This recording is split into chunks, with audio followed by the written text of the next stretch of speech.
La Sociedad Dominica de Medios de Comunicación, Sodomco, presenta A Pensar Más con Rosa María Palacios.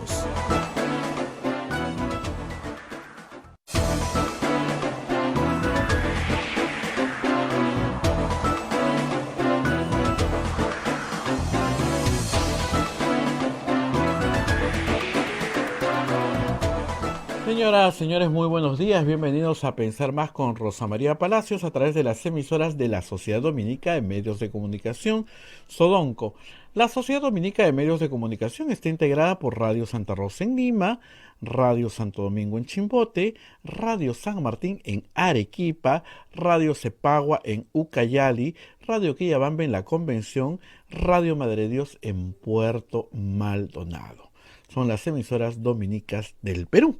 Se une a esta red otra red de radios amigas en Huánuco, Radio Huánuco, en Ayacucho, Radio La Voz de Ayacucho, en Puno, Radio Pública, en Ancash, Radio Moro, en Huancayo, Radio Cumbres, la radio del Arzobispado de Huancayo, en Satipo, Radio Milenio, en Abancay, Radio Estación Solar, en Yurimaguas, Radio Oriente, en Lampa, Radio San Valentín, en Cerro de Pasco, Radio Activa, en Huanta, Radio Continental, Onda Digital TV nos pone en sus pantallas y AM Tagua nos pone en podcast en todo el Perú y el mundo para que usted pueda seguir este programa en el momento que desee y lo puede escuchar cuando está viajando, cuando está transitando por alguna parte del mundo. Muy bien, además tenemos el Facebook de Radio Santa Rosa, el Facebook de Radio Quillabamba, el canal de YouTube de Radio Santa Rosa y nuestra página web www.radiosantarosa.com.pe. Bien, hoy día es 11 de enero del año 2022 y ya estamos conectados con Rosa María. Rosa María, muy buenos días. Muy buenos días, Abel. Tengo un problema con la cámara, por alguna razón no me permite abrir la cámara, no sé si me estás escuchando. Sí, te estoy escuchando, pero no te veo. Claro, y hay algún problema que no puedo detectar. Entonces voy a tener que pedirte unos minutos para cambiar de cámara, porque Perfecto. No tengo la menor idea de qué es lo que está pasando, no sé por qué no abre la cámara, pero sí me ya, sale Rosa María, no hay problema. Cambia de equipo y nos reenganchamos nuevamente. Mientras Rosa María reengancha la cámara, porque no podemos verla, solamente la hemos escuchado, pues hoy día Rosa María va a estar conversando con el doctor, el médico, un médico muy entendido en esta materia de la COVID-19, el doctor José González Zamora, desde el Jackson Memorial Hospital en Miami. Pero antes también Rosa María nos va a hablar sobre el atropello a la libertad de prensa que el día de ayer sucedió, cuando el juez dictaminó 2 años de prisión suspendida, 1.875 soles de multa y 400.000 para el señor Acuña, 400.000 soles, contra el periodista Christopher Acosta, contra la editora, y todo esto pues el responsable de esta barbaridad es el magistrado Raúl Jesús Vega, quien ha condenado pues a Christopher Acosta y a Jerónimo Pimentel a 2 años de prisión suspendida y esa reparación civil, como les decía, de 400.000. Mi recomendación, cada periodista está siendo creativo y haciendo recomendaciones. Yo tengo acá el libro y vamos a ayudar a Christopher y al editorial. Compre su libro, Plata como cancha. Somos 33 millones de peruanos. Si solamente 1 millón comprar el libro, lo ayudamos un poquito, ¿no creen? Así es que compremos el libro Plata como cancha y todos los periodistas ojalá se unan y hagan una campaña. Es una forma de ayudar. El señor César Acuña ha buscado esto, ¿no? Ha buscado que toda la prensa se una. Y lo terrible de la condena, y me imagino que Rosa María lo va a explicar con todos los detalles jurídicos, es que se está condenando a una persona no por cosas que haya afirmado, sino porque ha tomado, por ejemplo, afirmaciones de la señora, de la ex esposa del señor Acuña, donde dice pues que la golpeaba, que la maltrataba. Eso salió en un reportaje. Entonces él toma esas declaraciones y por eso lo inculpan. O también en otra página del libro, una abogada, una doctora, afirma pues que se cometió una violación hace algún tiempo y que fue retirada la denuncia porque hubo un convenio. Esa afirmación también que ponen en el libro, en este libro, eh, dicha por a- la doctora, la abogada trujina Miriam Pilco Deza, por eso también lo culpan. O sea, bueno, pero Rosa María nos va a explicar con lujo de detalles todo esto, este atropello que ayer se cometió contra la libertad de prensa. Rosa María, ahora sí te vemos y te escuchamos. Adelante, buenos días. Muy buenos días, a ver, ¿me escuchan bien? Perfecto, Rosa María, y te vemos bien también. Felizmente tenemos varios equipos de repuesto acá para poder solucionar estos problemas que son así instantáneos en la virtualidad. Uno no sabe ni cómo salir de ellos. Pero antes de hablar de todo lo que Abelia les ha explicado, vamos a empezar como siempre haciendo lectura. No será la última hoy día, vamos a hacer varias lecturas, pero esta vez es la lectura de los auspicios de este programa. Y empezamos con la Pontificia Universidad Católica del Perú.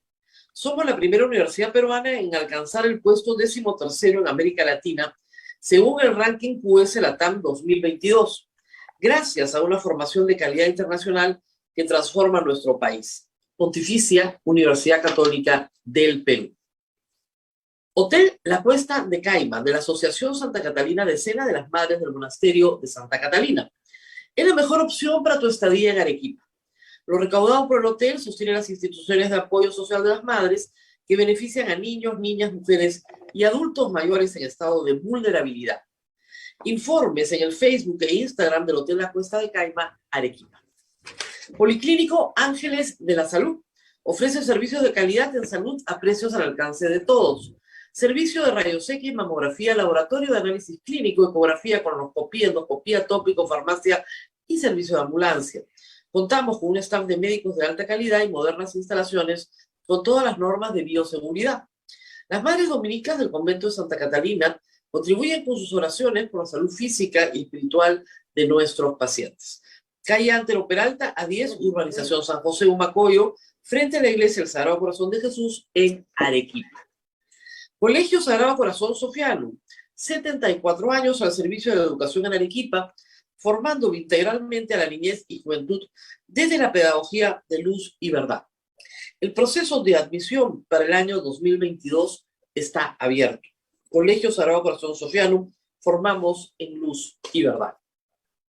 El colegio privado bilingüe Reina de los Ángeles, situado en La Molina, Lima, tiene como meta la educación en las virtudes cristianas para construir una sociedad más humana, más fraterna y más feliz. El Colegio Bilingüe La Asunción, perteneciente a la Congregación de las Hermanas Dominicas de la Inmaculada Concepción, ubicado en Trujillo, La Libertad, brinda una educación a jóvenes y niños basada en las virtudes y en la espiritualidad dominica. Colegio Santa Anita brinda educación católica desde el diseño curricular Luz y Verdad. Es una gran opción a los papás que buscan para sus hijos una educación de calidad, con valores. Cuenta con docentes en el manejo de los entornos virtuales de aprendizaje para el desarrollo de habilidades de los alumnos que les hagan competitivos en la sociedad. Y finalmente, Colegio Santo Tomás de Aquino, de los Padres Dominicos. Ofrece excelencia académica y formación cristiana para la vida. Abre el proceso de admisión para el año 2022 para primaria y secundaria. Informes en los teléfonos 987-118509 y 426-3390. Colegio Santo Tomás de Aquino, 129 años formando en valores cristianos. Muy bien, como decía Abel en la introducción de este programa, ayer durante A Pensar Más y el Sin Guión, advertimos de que se venían tiempos muy duros para la libertad de expresión en el Perú. Y bueno, yo lamento decir que no me equivoqué en nada, fue mucho peor de lo que creíamos. La sentencia contra Christopher Acosta ayer no es un asunto que se resuelve entre Jerónimo Pimentel y Christopher Acosta, los denunciados, y el denunciante, señor César Acuña. Es un asunto que afecta a toda la sociedad peruana. Eso es lo grave. No es un asunto particular. ¿Por qué? Porque el juez Raúl Jesús es su primer apellido, ha decidido que toda la sociedad peruana no tiene derecho a la verdad, que usted no tiene derecho a conocer la verdad. No tiene derecho. Que el derecho del señor Acuña a que no se diga lo que él considera ofensivo es superior al derecho que usted tiene a conocer la verdad sobre un político que aspira a ser presidente de la República en repetidas oportunidades, que pone y saca presidentes de la República. El caso de Merino y Vizcarra. Y es el caso de Castillo hoy, que según sus abogados, su renta mensual, lo que el señor percibe de ingresos mensualmente, asciende a 100 millones de soles, es decir, 25 millones de dólares al mes, 300 millones de dólares de utilidades para él, de renta para él personal, es lo que recibe el señor César Acuña. Y con 300 millones de soles, perdón, con 300 millones de dólares al año, puedes comprar muchas cosas, pero no puedes comprar la libertad de las personas. No puedes comprar su derecho a la verdad. Para empezar este programa vamos a hacer algo diferente, algo que le pido a todos mis colegas periodistas que hagan. Este libro, Plata como cancha, tiene 162 páginas de texto. Si cada uno de nosotros periodistas hoy leemos una página, la que más le guste, o si usted quiere seguir el orden, así sea, creo que podemos entre todos leerle el libro al país. No hay censura previa en el Perú, está prohibida por la Constitución. Nadie nos puede prohibir que leamos el libro. Y eso es lo que vamos a hacer. Y espero que muchos periodistas se unan. Yo voy a empezar en la primera página del texto, saltándome la introducción, capítulo 1. Así empieza Plata como cancha de Christopher Acosta y tengo el permiso del editor Jerónimo Pimentel para hacerlo. Capítulo 1. ¿Cómo acallar a un autor despojado? Cita de César Acuña. En la tapa del referido libro no dice que yo sea el autor, solo dice mi nombre, César Acuña. Fin de la cita.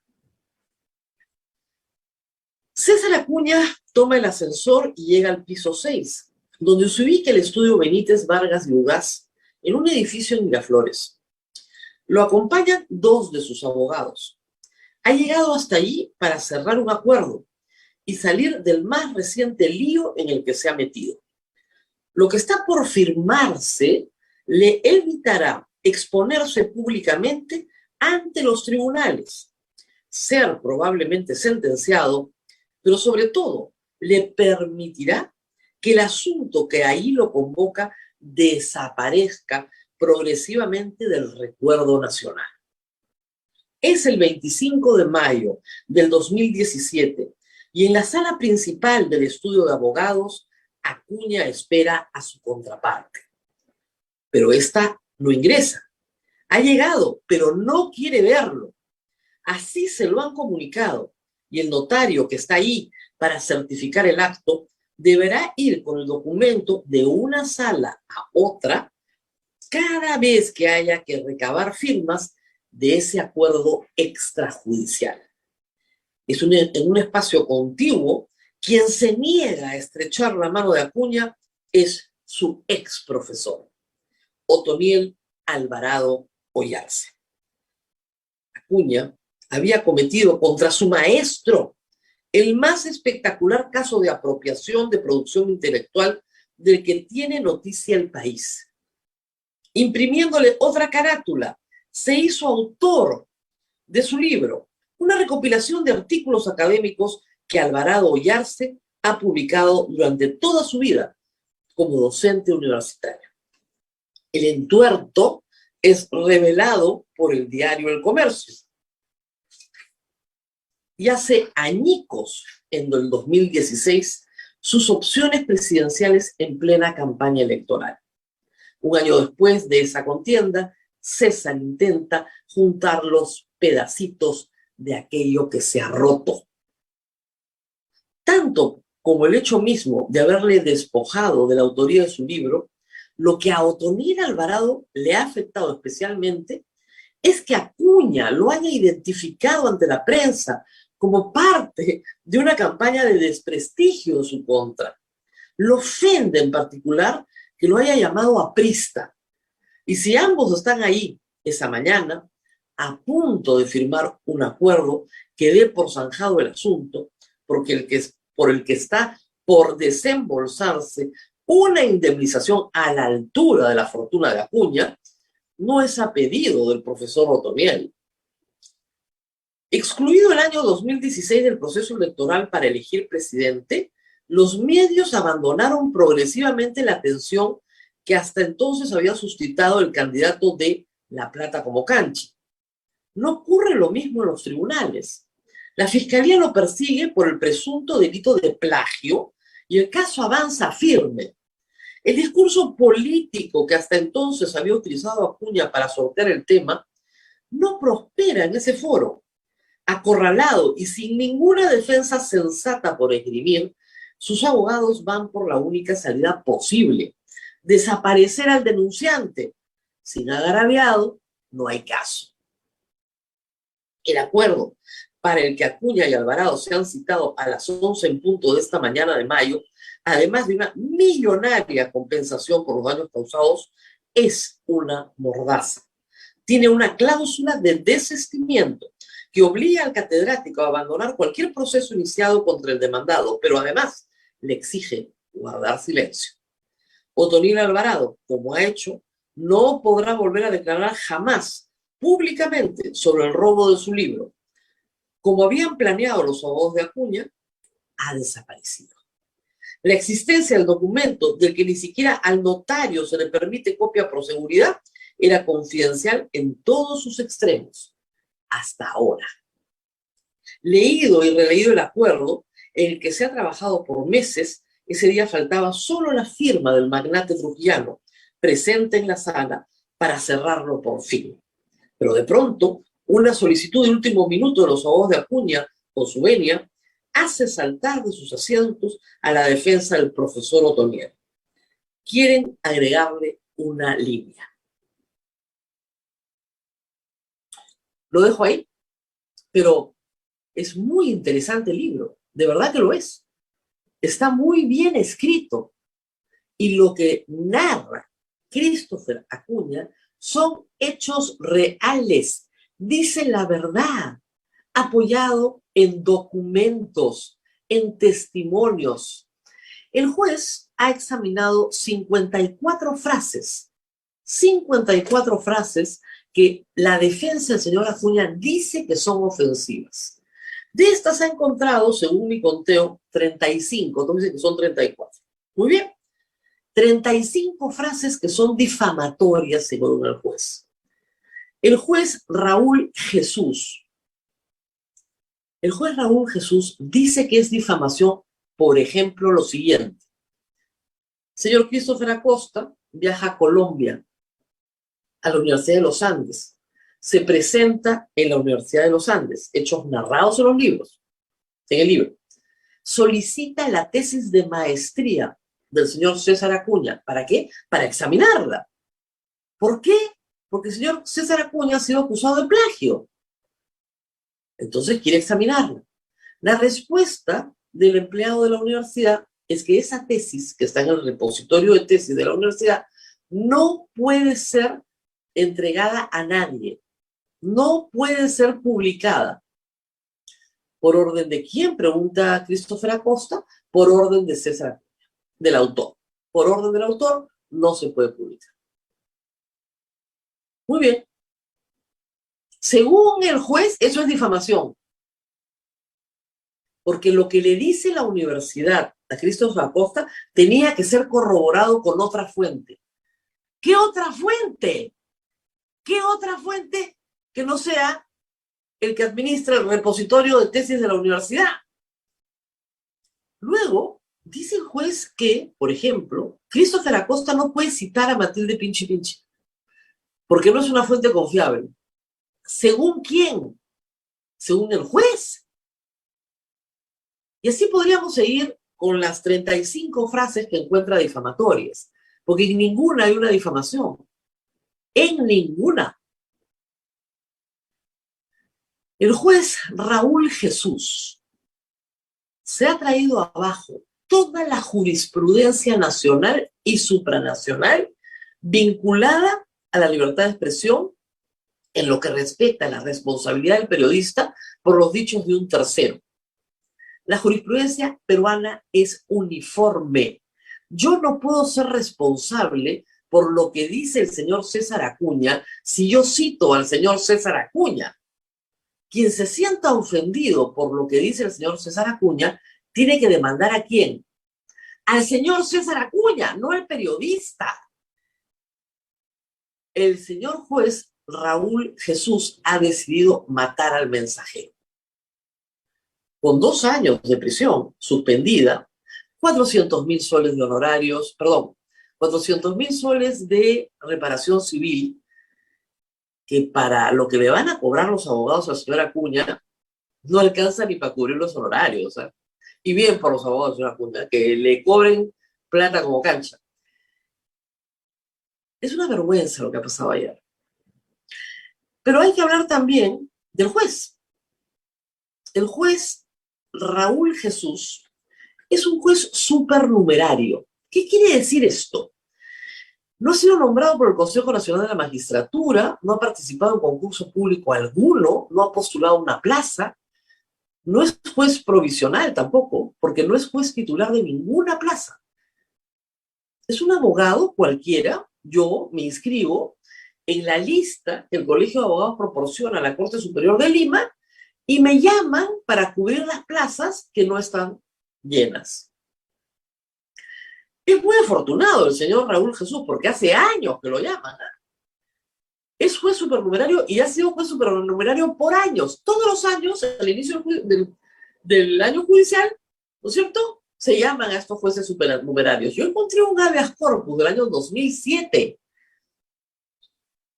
que el denunciante gana ante el Tribunal Constitucional contra el señor Raúl Jesús. En ese habeas corpus, ¿qué reclama el denunciante? El derecho a juez imparcial. Y en ese extremo el Tribunal Constitucional le da la razón. El derecho a juez imparcial. ¿Y qué dice? Miren qué interesante, del 2007. Que su caso lo han ruleteado, han alterado el sistema de asignación de causas, que es aleatorio, para que caiga en el juzgado de este juez. Y el Tribunal Constitucional encuentra que hay evidencia de esto, que han direccionado a ese juzgado el habeas corpus, la causa, para que lo imputen. Y por derecho a juez imparcial, gana el habeas corpus. 2007. Lo siguen llamando y lo siguen llamando para que sea juez todos los años. La Corte Superior lo llama. No se le puede sancionar en la Junta Nacional de Justicia porque es supernumerario, pues. Lo máximo que se puede hacer es poner una queja para que no se le vuelva a contratar. Para que se entienda bien, es como un CAS, pero de jueces. No concursó nunca. No fue nombrado nunca. Y entra y sale, entra y sale. Y entonces se encuentra, ¿no es cierto?, con un caso en el cual el denunciante gana 25 millones de dólares al mes a título personal. No su empresa, él, César Acuña, a título personal, 25 millones de dólares al mes. Y entonces el juez decide tumbarse toda la jurisprudencia nacional y supranacional sin señalar motivación alguna sobre por qué se aparta de todos los precedentes establecidos en la justicia peruana y en la justicia supranacional. Ni una línea sobre por qué se apartan los precedentes. Nada. No es normal esa sentencia. Entiéndanlo bien. Y la defensa del señor Acuña lo sabe, pues son abogados brillantes. Han conseguido una victoria pírrica, porque esto en la apelación se va a caer. Como siempre en estos casos, tal vez el señor Acuña no lo sepa, pero habría que contárselo, los únicos que ganan acá son los abogados, ¿sabes? Nadie más. Ojo. Es una vergüenza lo que ha sucedido ayer. Pero lo que está muy bien, creo yo, es que el señor Acuña ha logrado algo que no parecía posible. Hoy día las portadas del Comercio y la República están unidas en la defensa de la libertad de expresión. Y reitero, la libertad de expresión es un derecho dual.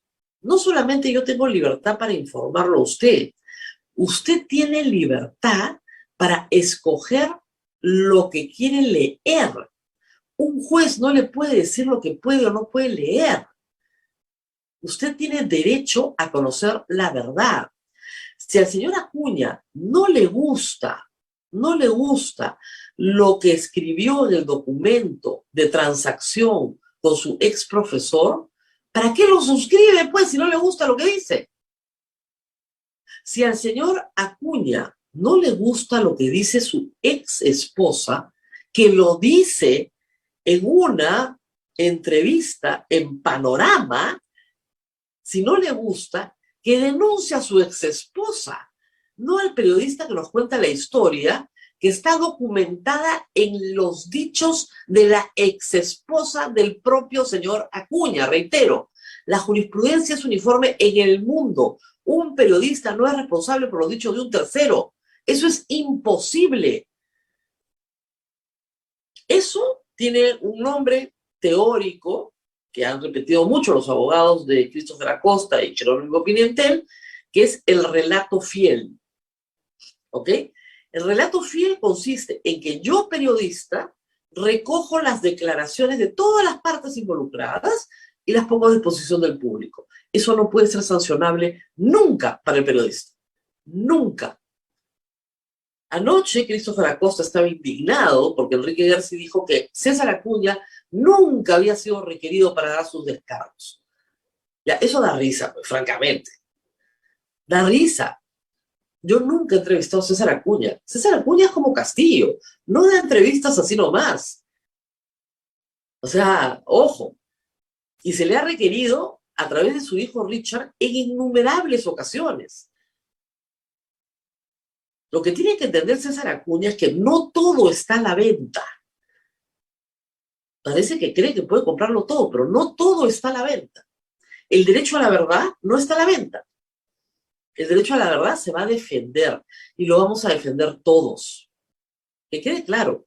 Y espero que todos mis colegas lean hoy una página de libro, la que más les guste, la que prefieran, y de repente entre todos luego juntamos todos estos pasajes y hacemos un gran audiolibro, porque todo el Perú tiene que conocer a este personaje que se niega a que se conozca su historia, su biografía. Reitero, no es cualquier persona. Es una persona que pone y saca presidentes, que aspira a ser presidente de la República, que tiene enemigos políticos y que es enemigo político de muchos también, y que tiene un ingreso anual personal de $300 millones. Pocas empresas en el Perú tienen un ingreso personal de $300 millones al año, ¿eh? Ojo. Cito a sus abogados. Cito lo que dice el juez en la lectura de sentencia. Ojo. No vaya a ser que el juez diga que no lo puedo citar a él, porque eso es difamación. Porque de repente él no es una fuente confiable. Hay más esta mañana. Quería contarles algo del caso de Pedro Salinas. Como les conté ayer, la vivienda de Pedro Salinas en Mala, una casa de campo en Mala, fue allanada por más de 20 funcionarios entre policías y fiscales para buscar las pruebas de un delito de colusión agravada que solo puede existir en la imaginación de su denunciante, un personaje vinculado al sodalicio. Pero hay más, hay mucho más en esta historia. Esta información la he obtenido esta mañana, si me permiten, para dar los datos exactos. Durante esa madrugada, no solamente se allanó la casa de Pedro Salinas, se montó un mega operativo. Se allanó la casa de Janet Talavera Tello. ¿Quién es ella? Ella era la jefa de comunicaciones de Pedro Sánchez, del fiscal de la Nación, que es la que contrata por adjudicación directa por 17,000 soles los servicios de la empresa Chisac, con obviamente el visto bueno de su jefe, el señor fiscal de la Nación. Ella no lo va a contratar porque se le ocurre. Tiene que tener visto bueno del jefe para la contratación. Adjudicación directa, 17,000 soles. Eso es todo, ¿eh? Esa es la grave colusión agravada por la que se persigue a Pedro Salinas. La señora Janet Talavera Tello, jefa de comunicaciones, que conoce a todos los fiscales además, no estaba en su casa porque estaba haciendo unas pequeñas reparaciones en su casa y había ido a dormir a la casa de una amiga con una hija. ¿Ok? Entonces no la encuentran en su casa porque la están remodelando. ¿Y qué cosa creen que hacen estos genios fiscales? Allanan la casa de la amiga donde está durmiendo y querían llevarse la laptop de la amiga. ¿Qué tal? ¿Qué tal historia?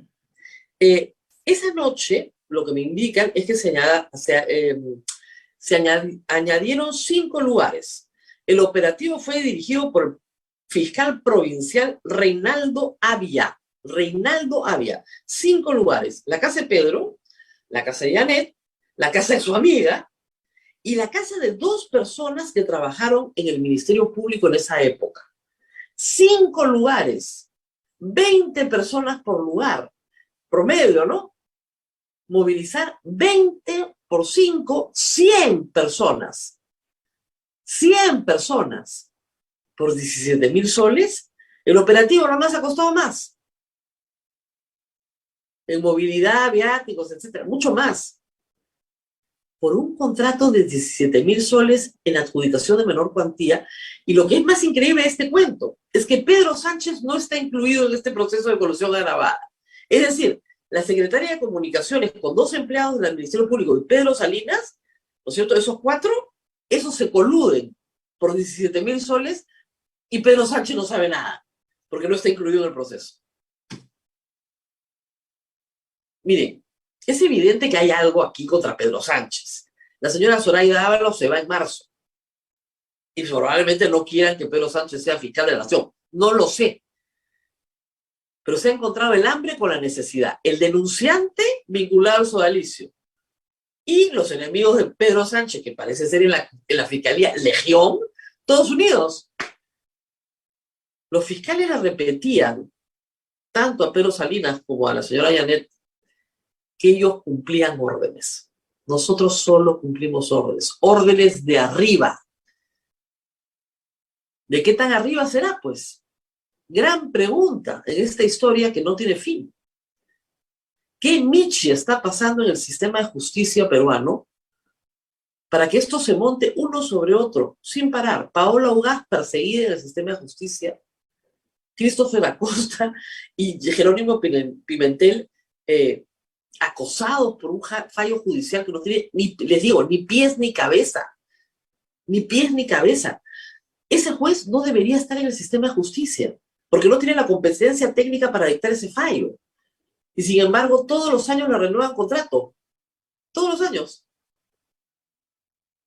Bien seleccionadito el juez, ¿no? Muy bien. Vamos a hacer una pausa y vamos a seguir peleando por el derecho a la verdad. Y los invito a todos a escuchar, si no tienen, el dinero para comprar el libro, a escuchar durante el día, a través de las redes sociales, a través de estos programas, todos los días, escuchar pasajes del libro Plata como Cancha. E invito a todos mis colegas, que sé que lo están haciendo, a leer en sus respectivos programas la página que quieran del libro, de tal manera que toda la audiencia peruana, en todos los medios de comunicación, tengan acceso al libro, para que se den cuenta de qué es lo que se está jugando aquí. Se está jugando el derecho a la verdad. Y eso es algo que ustedes no pueden dejar de tener. Vamos a hacer una pausa y regresamos para hablar de un tema sumamente importante, el tema de salud. Yo estoy aquí encerrada y estoy encerrada como el año pasado porque hay una tercera ola. Así que vamos a la pausa y regresamos por eso.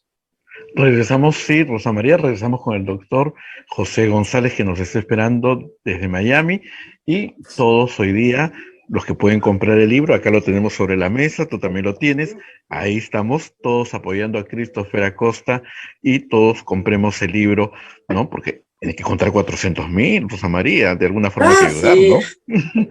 Mira, el único consuelo en eso que es con esos 400.000 no van a alcanzar siquiera para pagar los honorarios de los abogados del señor Acuña.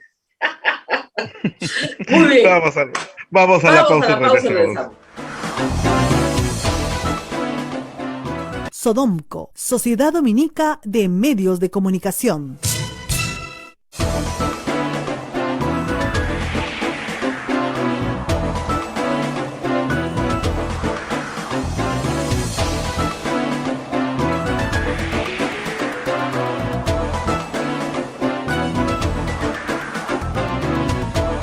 Continuamos con A Pensar Más a través de las emisoras de la Sociedad Dominica de Medios de Comunicación. En Lima nos escuchan por Radio Santa Rosa, Chimbote, Radio Santo Domingo, Arequipa, Radio San Martín, Ucayali, Radio Cepagua, Quillabamba, Radio La Convención, Radio Quillabamba, Puerto Maldonado, Radio Madre de Dios, en Huánuco, Radio Huánuco, en Ayacucho, Radio La Voz de Ayacucho, en Puno, Radio Pública, Ancash, Radio Moro, Huancayo, Radio Cumbres, la Radio del Arzobispado, Satipo, Radio Milenio, Abancay, Radio Estación Solar, Yurimagua, Radio Oriente, Cajamarca, Radio Los Ángeles, Lampa, Radio San Valentín, Cerro de Pasco, Radio Activa, Huanta, Radio Continental, Onda Digital TV nos pone en sus pantallas, a Metagua nos pone en podcast en todo el Perú y el mundo, y el canal de YouTube de Radio Santa Rosa, en el Facebook de Radio Santa Rosa transmitiendo en vivo, y de Radio Quillabamba transmitiendo en vivo. Rosa María ya se encuentra con el doctor José González Zamora, médico del Jackson Memorial Hospital. Adelante, Rosa María.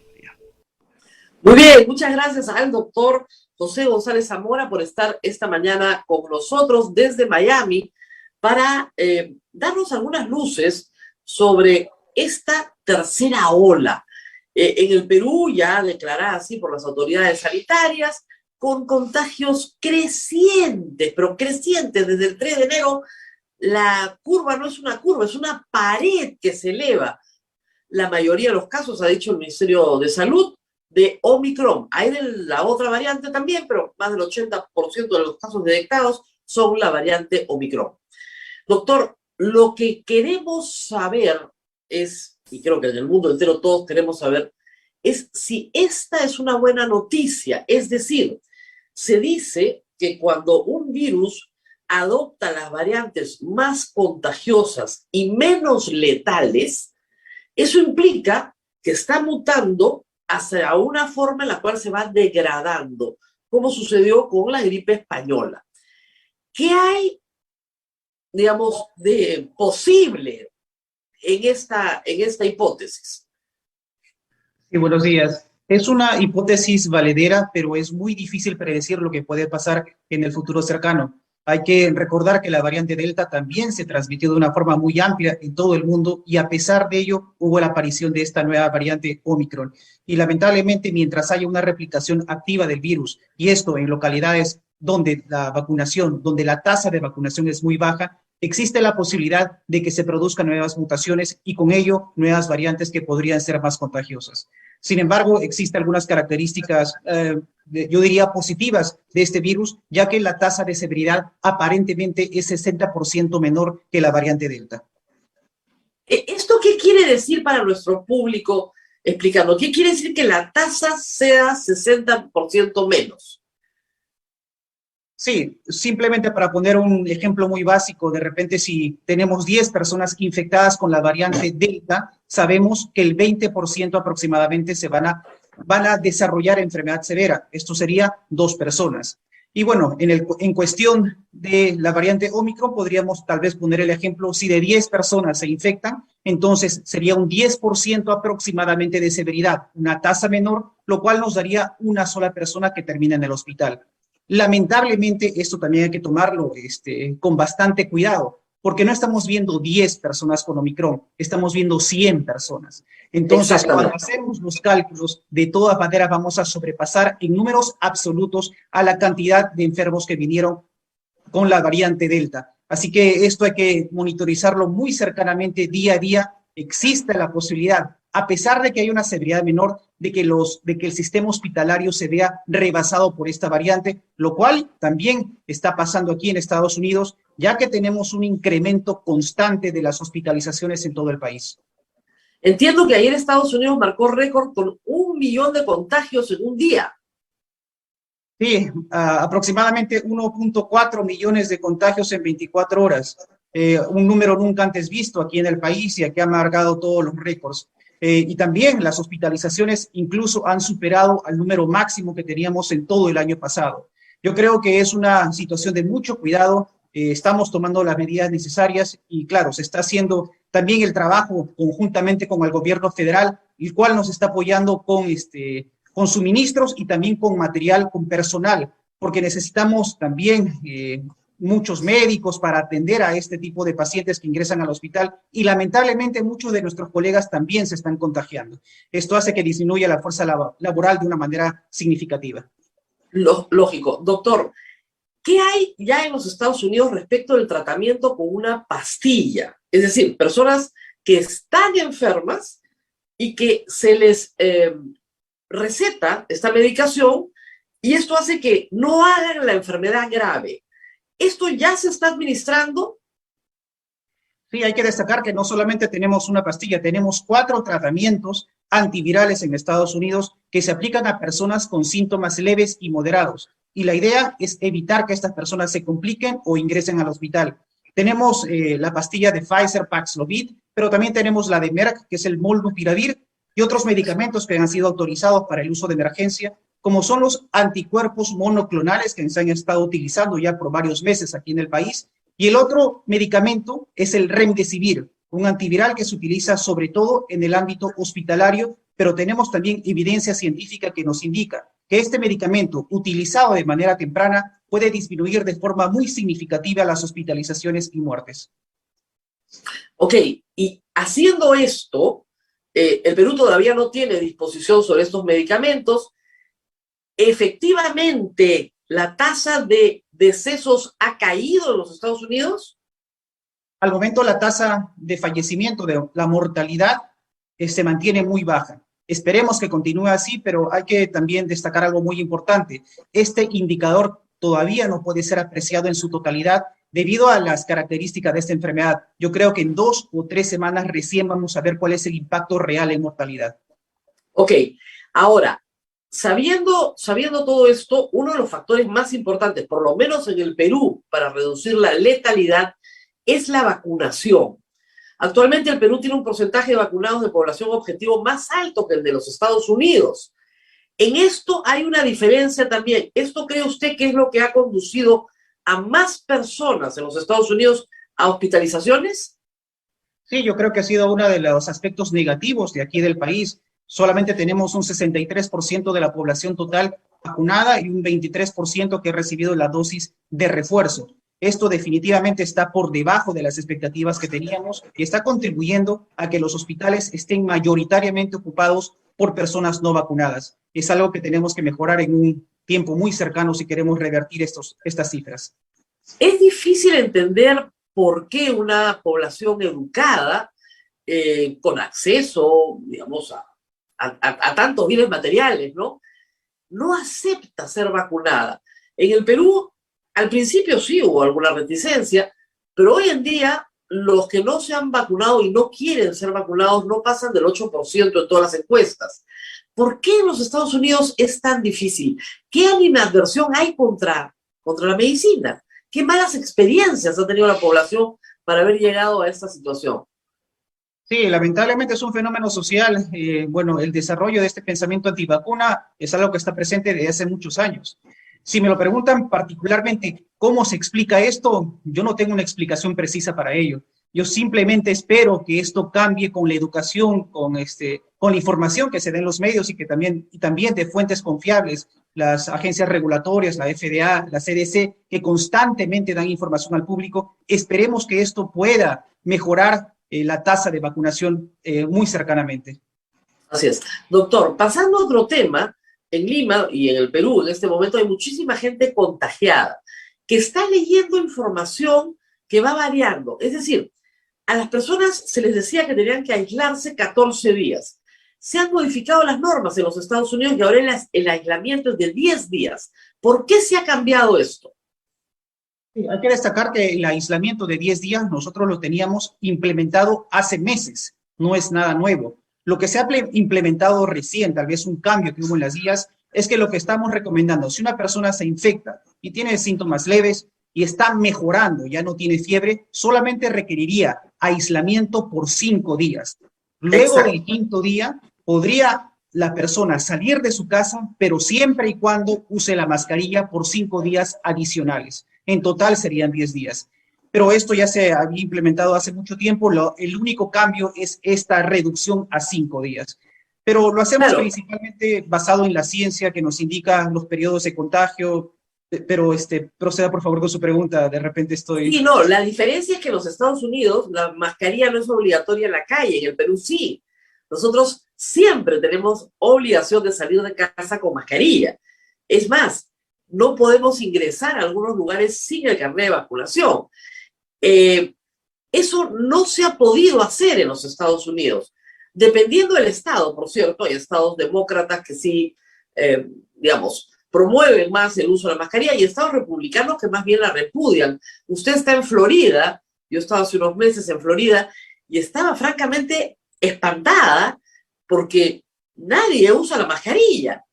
Esta conducta social sigue estando con el Omicron al alza exactamente igual. ¿Puede caminar la gente sin mascarilla en la calle? Lamentablemente no es una medida de mitigación que esté de forma obligatoria instaurada aquí en el estado de Florida. La gente podría caminar sin mascarilla en la calle sin ningún problema. De ahí tal vez el récord de contagios que están teniendo, ¿verdad? Sí, definitivamente. A nivel estatal hemos tenido más de 73,000 casos en las últimas 24 horas. Es una cifra que también nos preocupa y estamos viendo un aumento de las hospitalizaciones. Esperemos... Lógico, sí. Es un cóctel malo, ¿no? Porque baja vacunación, sin medidas de mitigación, el hospital se le va a llenar de gente casi de todas maneras, aun cuando el Omicron sea una variante menos letal, porque como usted dice, por volumen, el hospital se llena de todas maneras. O sea, es una mala combinación de cosas. Pero si tenemos alta vacunación, uso de mascarillas todo el tiempo, entonces definitivamente, a pesar de que crezcan los contagios, pues nuestro sistema hospitalario no se va a llenar. Y en el caso del Perú, eso es crítico. A diferencia de Estados Unidos, aquí los recursos son sumamente limitados. ¿Qué recomendaría usted en medio? Yo estoy aislada, por ejemplo, pero yo no estoy contagiada, pero estoy aislada, me mudo a un lugar donde nadie me habla. Entonces, ¿qué recomendaría usted en tiempos de... conocemos casos, ¿no? Todos tenemos ahorita familiares, amigos. ¿Qué recomendaría usted en estos tiempos en los cuales se está subiendo, digo, como una pared el caso del contagio Omicron? Sí, bueno, definitivamente no dejar de lado las medidas de mitigación y me refiero específicamente al uso de la mascarilla, que debería ser obligatorio, sobre todo en espacios cerrados, porque sabemos que ahí es donde se promueve los contagios, sobre todo con esta variante. También hay que recordar que el distanciamiento social es importante y el lavado constante de manos. Definitivamente no recomendamos las reuniones con muchas personas. Yo diría que más de 20, 30 personas no está recomendado. Definitivamente, si uno quiere reunirse con familiares cercanos, tiene que ser en grupos pequeños y asegurándonos que todos en ese ambiente estén vacunados. Y si queremos tal vez tener una medida adicional de seguridad antes de reunirnos con nuestros familiares cercanos, hacernos una prueba, ya sea de antígeno o de PCR, de acuerdo a la disponibilidad que tengamos. Claro, ahora, esto es bien importante, doctor, porque mucha gente cuando sube una ola, ¿no es cierto?, se siente psicológicamente a veces contagiado. No lo está, pero se requieren miles o millones de pruebas. En el Perú no es tan fácil disponer de ellas. La prueba antígena, ¿qué ventajas tiene para un evento? Es decir, me voy a reunir hoy con usted, sin mascarilla en un espacio cerrado. Solo quiero estar segura de que no lo voy a contagiar a usted. Me es igual de efectiva la antígena que la PCR para este evento, nada más. Claro, si hablamos de eficacia definitivamente para este evento en particular, que una persona está asintomática, sería mejor hacerse una prueba de PCR. Pero claro, hay que también considerar las limitantes, porque si esta prueba de PCR me la hago ahora y los resultados están en 3 a 4 días y hasta eso la reunión ya ocurrió, entonces de nada sirve. Como de forma alternativa, lo que tenemos aquí en Estados Unidos, ya que tenemos gran disposición de pruebas de antígeno, es tal vez hacerse una prueba de antígeno. Si sale negativa, repetirla justo antes de llegar a la reunión y de esa manera se podría incrementar la sensibilidad. Ok, con doble prueba, ¿no es cierto? Y de esa manera, porque todos queremos tomar medidas. La otra cosa que nos recomiendan mucho acá es que cualquier reunión, nosotros en teoría tenemos prohibidas todas las reuniones. En el Perú nunca se puso un número ni de 10 personas, ni de 20 personas, como sí se ha sucedido en otras partes del mundo. En teoría no puedes ver a nadie hasta el día de hoy, cosa que no es cierta. Ya se ha visto que no sirve de nada poner toque de queda en Navidad porque igual la gente se va a reunir, pero en fin, no quisieron escuchar. Pero si nos tenemos que reunir con la familia, con los amigos, espacio abierto, ¿verdad? Esa sería la primera, todos vacunados también. ¿Qué más podríamos agregar a esto? Espacio abierto y todos vacunados. Yo diría también evaluar las personas con las cuales nos reunimos. Por ejemplo, yo diría, si tenemos personas que son inmunocomprometidas, de alto riesgo, no sería adecuado, así hayan recibido la vacuna, que participen de estas reuniones. Así que esto hay que evaluarlo caso por caso. Claro, pero de los casos que estamos viendo en Lima, doctor, y he tenido varios cercanos, personas que han mantenido la distancia social, se han puesto mascarilla y han estado en un espacio abierto, son las que no se han contagiado, a pesar de que todo lo demás sí se han contagiado. Y conozco varios casos. El que se puso la mascarilla, se mantuvo en el espacio abierto, no se abrazó con nadie, no estuvo cerca a nadie, ese no se contagia. Todos los demás sí. Sí, ahí está la respuesta, ¿no? Las medidas funcionan. Y también hay que recordar a la población que no solamente se trata de la vacunación primaria.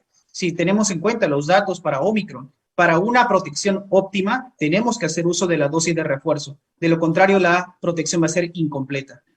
Así es. Ahora, si yo tengo que cuidar a alguien en casa, ya, tengo a mi hijo que está efectivamente con Omicron, lo he mandado a su cuarto, he cerrado la puerta. ¿Cuál debe ser la conducta del resto de la familia no contagiada? Porque no podemos botar a nuestros enfermos a la calle y probablemente no tiene síntomas que ameriten ninguna hospitalización. ¿Cuál debe ser el resto de la familia, para no contagiarse? ¿Cuál debe ser nuestra conducta? Bueno, la persona debe estar aislado dentro de la casa y siempre en este ambiente usar siempre la mascarilla. Así la persona haya convivido igual se recomienda el uso de la mascarilla. Y yo creo que haciendo uso de estas medidas, tal vez, y si la persona está vacunada con la dosis de refuerzo, los riesgos de contagio disminuyen significativamente. Esta persona idealmente tendría que tener su propio baño también. Ok, esa sería una buena idea. Ahora, suponga, doctor, que somos una familia donde todos estamos contagiados, ¿ok? ¿Es posible que nos reinfectemos entre nosotros? Existe la posibilidad que haya una reinfección, pero hay que decirlo, esto es muy raro. En realidad, al momento, lo que sabemos es que la variante predominante en Perú ya es Omicron, así que si toda la familia se infectó, lo más probable es que todos tengan la misma variante. Ok, y si tenemos la misma variante, no nos vamos a reinfectar. Le digo porque a veces pasa, no sé, el papá llega contagiado, contagia a la mamá, pasan unos días, contagia a la abuelita, contagia al abuelito, contagia al abuelito, pero no todos se contagiaron el mismo día y no todos están en la misma fase de la enfermedad. El temor es que el último en contagiarse vuelva a contagiar al papá que llegó con la enfermedad. ¿Eso es posible? Bueno, lo que sabemos al momento es que la infección de por sí nos va a dar una protección, vamos a desarrollar inmunidad. Es como si tuviésemos una dosis de refuerzo el habernos contagiado. Así que hay una protección adicional. Bueno, hay algunos científicos que dicen que Omicron es en realidad una bendición, porque le están poniendo a la mitad de la humanidad una dosis de refuerzo que no se quería poner, sobre todo para los sobrevivientes. ¿Es así? Sí, en realidad tiene su parte de certeza, pero también hay que recordar que Omicron podría rebasar en algún momento el sistema de salud. Yo creo que es muy importante estos conceptos de que Omicron podría favorecer el paso de una pandemia a endemia. El detalle es que esta transición debería darse de forma lenta. De lo contrario, los sistemas de salud colapsan. Y por eso hay que tener mucho cuidado. Así es. O sea, vamos todos con cuidado, pero no vamos a ver lo que vimos el año pasado. Usted sabe, para nosotros la segunda ola en febrero del año pasado, febrero, marzo, abril, el pico fue en abril, tuvo más muertos que la primera. Y el Perú tiene más de 200.000 muertos. Entonces, para nosotros sigue siendo un tema muy, muy, muy grave y seguimos teniendo fallecidos. En el Perú han muerto ayer 15 personas. Todavía estamos en cifras de 2 dígitos de personas que o tenían comorbilidades o no se habían vacunado, la gran mayoría.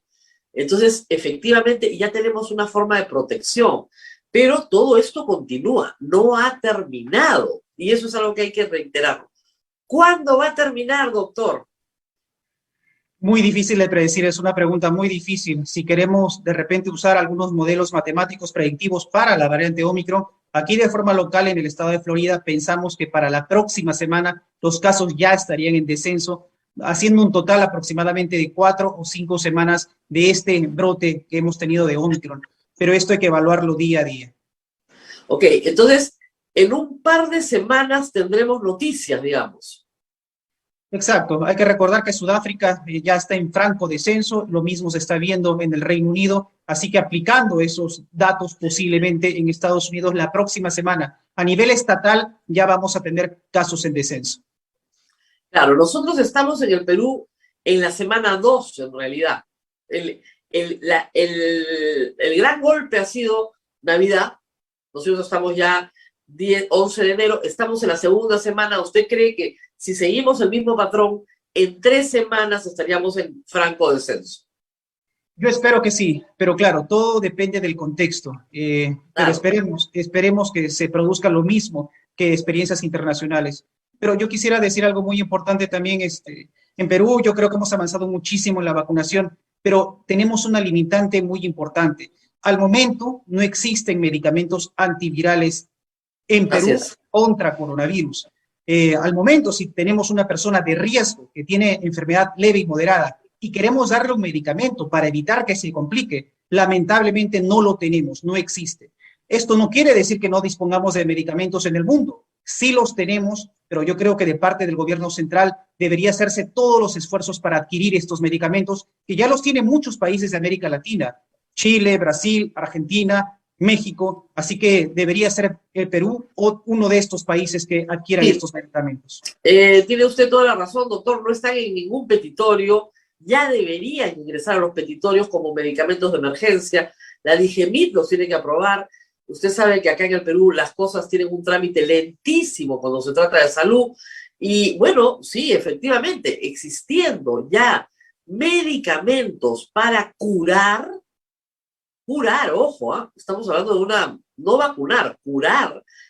Bueno, tiene que estar a disposición de los pacientes peruanos también. El problema, doctor, es que entiendo que un tratamiento de estos no baja de $700. Son tratamientos relativamente caros, claro, mucho más caro, por supuesto, es tener un paciente en UCI 3 meses, pero son tratamientos que una persona común y corriente pues no puede asumir, ¿verdad? Sí, exacto, son medicamentos caros y bueno, aquí en Estados Unidos está completamente subvencionado por el Estado, así que es libre para la población en general. No sé si ese esfuerzo se podría hacer en el Perú, esperemos que sí, habrá que esperar la evaluación. Sí, porque entendemos que se le administra esta medicación a pacientes que entran a hospitalización que tienen problemas de comorbilidad y que tienen, no sé, pues, diabetes, obesidad, son autoinmunes. Entonces, se les da esta pastilla al inicio y el éxito es enorme. Ya no pasan a UCI. Aún personas no vacunadas, ojo, o sea, aún personas no vacunadas que se les administra esta medicación al inicio de la enfermedad, no llegan a UCI. Entonces, sí, usted tiene toda la razón. Lamentablemente en el Perú nadie está pidiendo los medicamentos, ¿ah? Todos están en la vacuna, pero nadie está protestando por medicamentos que ya existen y que deberían estar disponibles para el salud, para el MINSA y también para la hospitalización privada, aun cuando entiendo que, como en el caso de las vacunas, por el momento solo los estados pueden comprar y, como dice, subsidiar, subvencionar para la salud de todos. Doctor, no sé si Abel tenga alguna pregunta para usted, ha sido muy claro. Abel. Sí, Rosa María, hay varias preguntas para el doctor. Vamos a empezar a ver la primera pregunta. ¿Cuál es el tiempo de reinfección de COVID con la variante Omicron, doctor? Bueno, después de la infección por Omicron, aproximadamente tenemos una inmunidad que nos puede durar 3 meses. Eso es lo que estamos viendo, aplicando los conceptos también de otras variantes, la variante Delta, por ejemplo. Pero esto todavía no tenemos casos de reinfección por Omicron, pero yo creo que aplicando los conceptos anteriores, este sería aproximadamente el tiempo. Si una persona ha tenido un síndrome nefrótico, ¿puede vacunarse? ¿Puede ponerse una de las vacunas? Definitivamente, y yo diría que las personas con comorbilidades son aquellas que se benefician incluso más de las vacunas. Así que, simplemente para decirlo de manera rápida, no hay contraindicación para la vacuna, exceptuando tal vez casos de alergia a ciertos componentes y alergia muy severa a ciertos componentes de la vacuna, no existe contraindicación para ella. ¿Es correcto ponerse una tercera vacuna de otra marca, por ejemplo, 2 Sinopharm y una Pfizer? Sí, bueno, en realidad eso es lo que se está haciendo con el personal de salud de Perú. 2 vacunas de Sinopharm seguidas de un refuerzo de Pfizer. Al momento se muestra como una medida muy adecuada. ¿Hay secuelas en los que ya pasaron la enfermedad? ¿Se sabe qué secuelas está dejando el COVID en los infectados? Existe un síndrome que se llama long COVID, que es la persistencia de los síntomas por más de un mes, y estas personas pueden tener falta de aire, fatiga, dolores articulares y otros que son inespecíficos. Y también hay algunas personas que desarrollan ciertas afectación de órganos, como por ejemplo el corazón, pericarditis. Así que esto también podría ser una secuela de coronavirus. Se está evaluando con el tiempo. Lamentablemente no existe un tratamiento específico para esas secuelas, pero lo que sí sabemos es que las vacunas también disminuyen el riesgo de estas posibles secuelas. De lo que se va estudiando y viendo respecto a este virus, va a venir una cuarta dosis. En algunos países me parece que ya tomaron la decisión, cuarta dosis, y después habrá una quinta dosis, o ya parará el tema de las vacunas. Yo creo que depende mucho de la jurisdicción. Si hablamos de países, Israel y Chile van a adoptar esta cuarta dosis. En el Reino Unido, de acuerdo a los datos que tenemos, ellos no van a adoptar una cuarta dosis, no lo ven como necesario al momento. Y aquí en Estados Unidos, la CDC y la FDA no ha considerado todavía una cuarta dosis para la vacuna. Uh-huh. En cuanto a las pruebas, doctor, acá se está haciendo mucha cola, y creo que en todo el mundo, para las personas que quieren descartar si tienen COVID. ¿Cuándo es recomendable hacerse una prueba? Porque todo el mundo está haciendo cola desesperado y lo que se están haciendo es contagiarse más bien. ¿Cómo recomienda usted? ¿Quién se debe hacer una prueba necesariamente? Sí, definitivamente las personas que tienen síntomas de coronavirus deberían hacerse una prueba y pueden utilizar tanto la de antígeno como la de PCR. Y las personas que han estado expuestas a una exposición de riesgo también deberían hacerse la prueba, básicamente 5 días después de esta exposición, y lo que se recomienda es, en este caso, si la persona no tiene síntomas, usar la prueba de PCR. Claro. Pero en general, doctor, la regla de oro es síntomas y PCR, ¿no es cierto? pero con síntomas. Si no tienes síntomas, no te hagas prueba, o sea, tranquilízate, ¿no? Si no Exacto. tienes síntomas, sí. Sí, si uno tiene síntomas, antígeno o PCR. Si uno no tiene síntomas y tiene una exposición, de repente lo más adecuado sería PCR. Pero hay que Claro. destacar algo muy importante. En esta época de pandemia, si uno no tiene acceso a las pruebas y tiene síntomas compatibles, uno hay que asumir que está contagiado hasta demostrarse lo contrario. Así es, esa es la otra, tengo todos los síntomas, tengo una persona que ha sido mi contacto que sí se ha hecho la prueba y sí está positivo, lo más probable es que yo lo esté. Me encierro, me pongo mi mascarilla, me dejan la comida en la puerta, ¿ya? Ojo, yo siempre le doy el consejo este consejo que es muy práctico. Si tú estás conviviendo con una persona que tiene COVID, como sin prueba, pero todos asumimos que lo tiene, tienes que salir de tu cuarto como si salieras a la calle. Exactamente igual. De tu cuarto como si salieras a la calle, con tu mascarilla, todo con la distancia social, que no se te acerque, exactamente igual. Tu casa se convierte en la calle. Entonces, la otra persona que está en su cuarto, tú le dejas en una mesita la comida y esa persona abrirá su puerta cuando tú no estés, ¿no? Y tú estás con mascarilla todo el tiempo, hasta que pasen los días necesarios para que todos estemos seguros de que estamos bien. Doctor, yo tengo una pregunta que es al revés. La gente joven tiene mucha imaginación y te dice, cuando éramos chicos, nos juntaban a todos para que nos diera varicela todos juntos, o nos juntaban a todos para que nos diera a paperas todos juntos. Entonces, así salíamos del tema. ¿No sería una buena idea juntarnos todos para que nos dé de una vez el Omicron? Qué fácil. Pasamos los 15 días y tenemos un buen verano de una vez. ¿Por qué esto sería peligroso?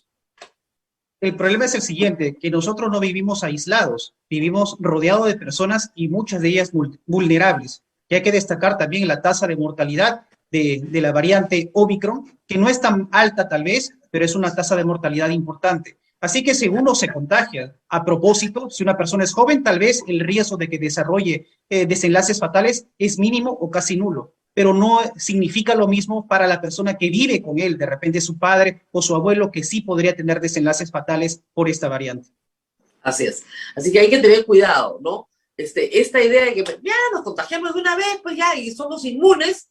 Además, la inmunidad te dura 3 meses, o sea, te dura lo que te dura el verano, pero esa no es una muy buena idea. Como dice usted, no somos una isla, vivimos rodeados de gente que sí puede hacer la forma grave de la enfermedad, a pesar de estar vacunada, ¿no? Que son los mínimos, pero podría ser. Muy bien, Abel, no sé si tenemos alguna pregunta más. Sí, un montón de preguntas. En el caso de las escuelas, doctor, ¿cómo se ha manejado en Miami el tema de las escuelas? Porque acá estamos a puertas de ir a la escuela, pero ha aparecido esta variante y hay mucho temor en los papás, comprensible temor. Sí, bueno, aquí en las escuelas lo que se está tomando es las medidas de mitigación que tienen que ser obligatorias.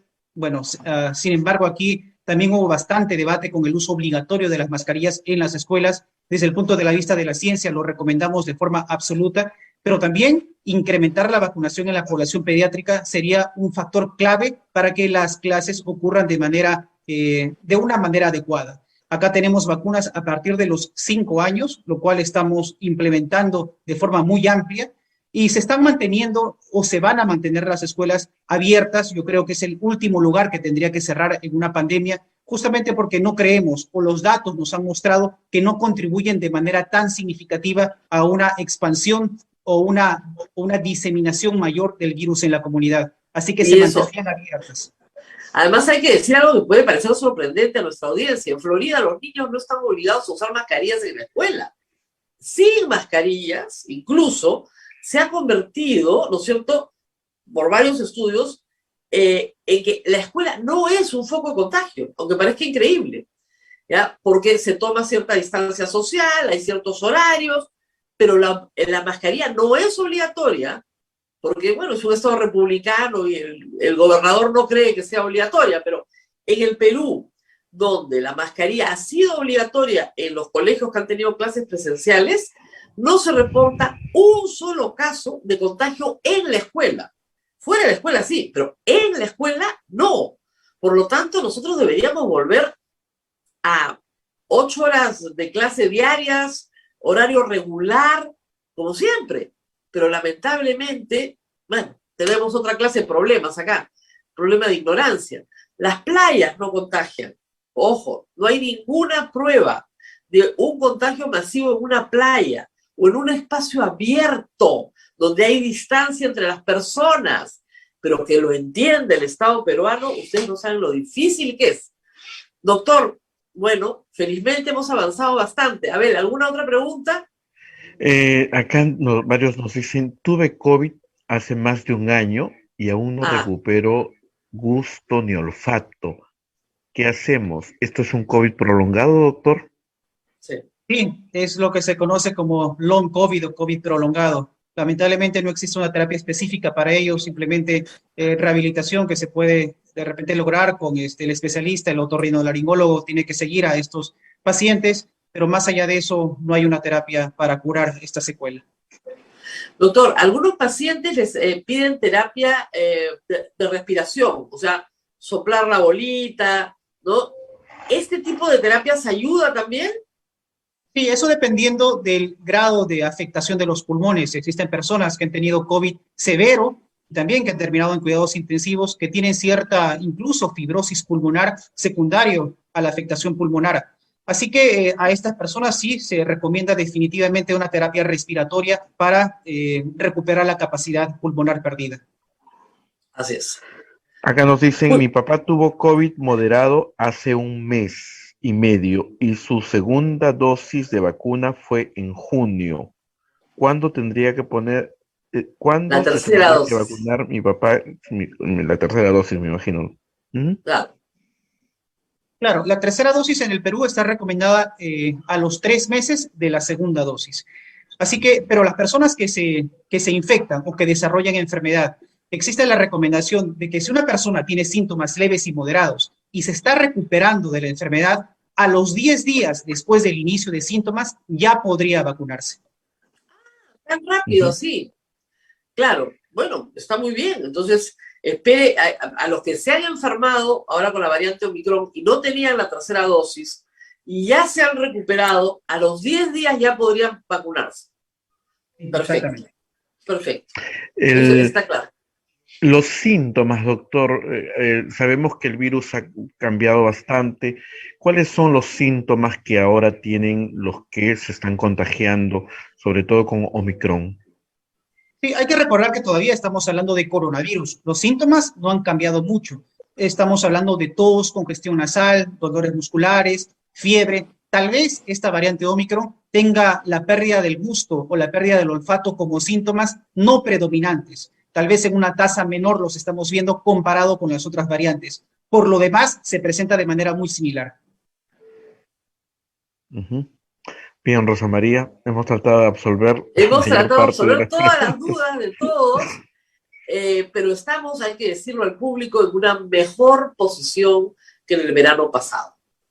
Con 83% de la población objetivo vacunado.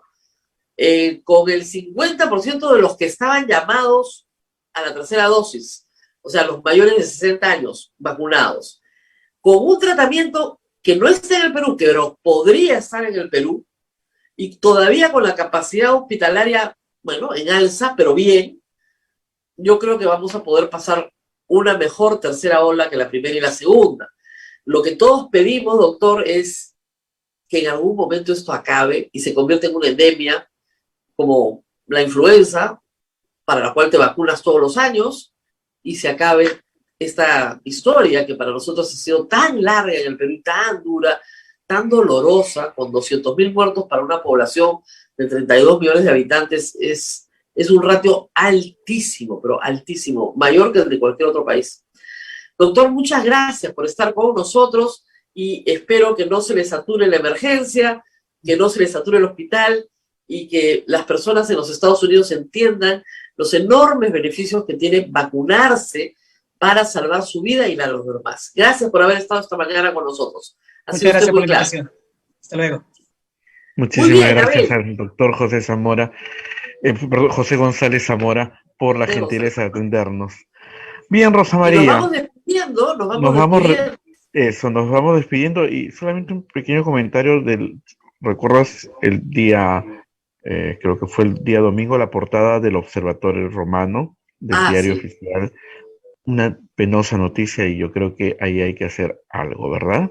Un llamado a Sí, las autoridades. la noticia me la pasó a ver el sábado y el Observatorio Romano, periódico del Oficial Vaticano, de la Iglesia. lo que recoge es esta portada que dice: en el Perú, la voy a traducir, 100.000 niños quedan huérfanos por el COVID.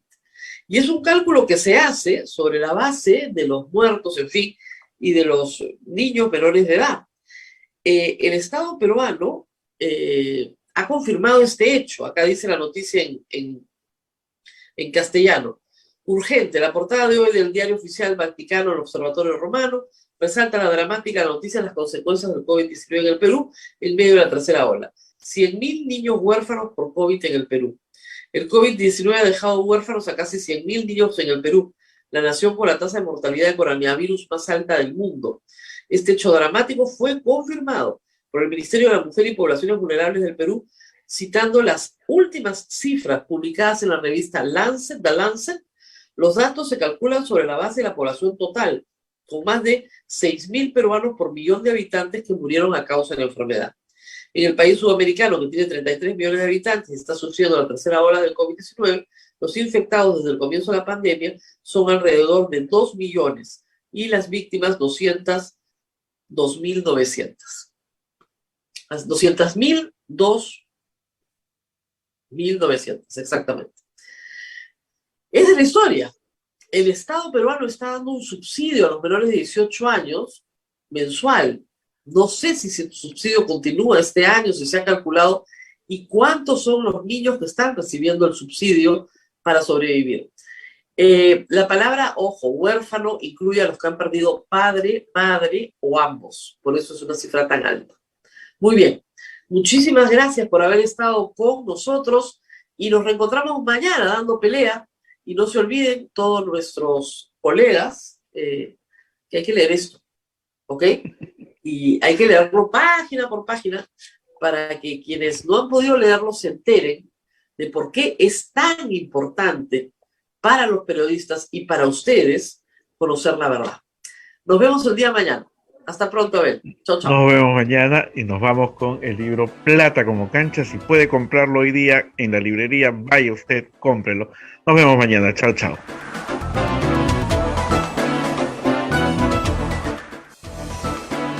Hasta aquí, A Pensar Más con Rosa María Palacios. Este programa fue producido por la Sociedad Dominica de Medios de Comunicación, Sodomco.